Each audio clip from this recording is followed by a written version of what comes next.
Hello' বন্ধু বান্ধৱসকল, আজি মই বৰ ইম্পৰ্টেণ্ট টপিক এটা দাঙি ধৰিছোঁ আপোনালোকৰ ওচৰলৈ।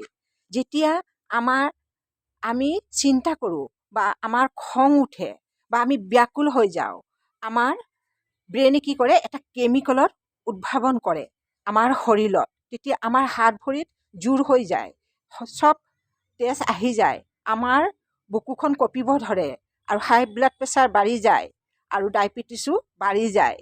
সেইকাৰণে সেই সময়ত আমি কাৰোবাৰ লগত কাজিয়া কৰোঁ, নহ'লে পলাই যাওঁ, নহ'লে লুকাই থাকোঁ।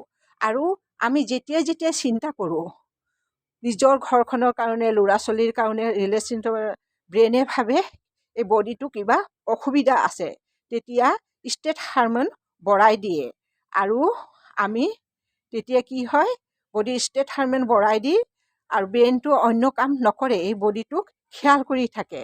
আৰু যেতিয়ালৈকে এই বডিটো শান্তি নহয় তেতিয়ালৈকে এই কামতেই লাগি থাকে।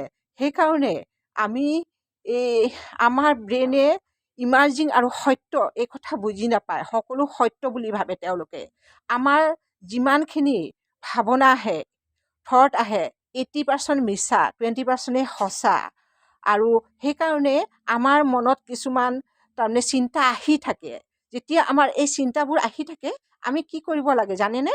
তেতিয়া আমি এইবোৰ দৃষ্টাৰে চাব লাগে, দূৰৰ পৰা চাই থাকিব লাগে। আমি ভাবিব নালাগে, ভাবিলে আমাৰ চিন্তা বেছি বাঢ়ি যায়, কেমিকেল বেছি বাঢ়ে, সেইকাৰণে চিন্তাও বেছি বাঢ়ি যায়। আমি মনে মনে দূৰৰ পৰা চাই থাকিব লাগে। আৰু কি কৰিব লাগে, উশাহটো আস্তে আস্তে গম্ভীৰভাৱে ল'ব লাগে।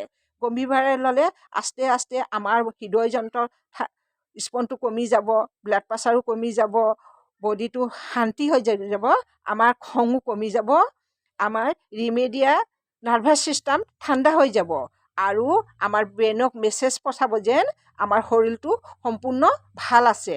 আৰু এইদৰে আমি আমাৰ চিন্তাক আমি দূৰ কৰিব পাৰোঁ। আজিৰ ভিডিঅ' মোৰ ইমানেই।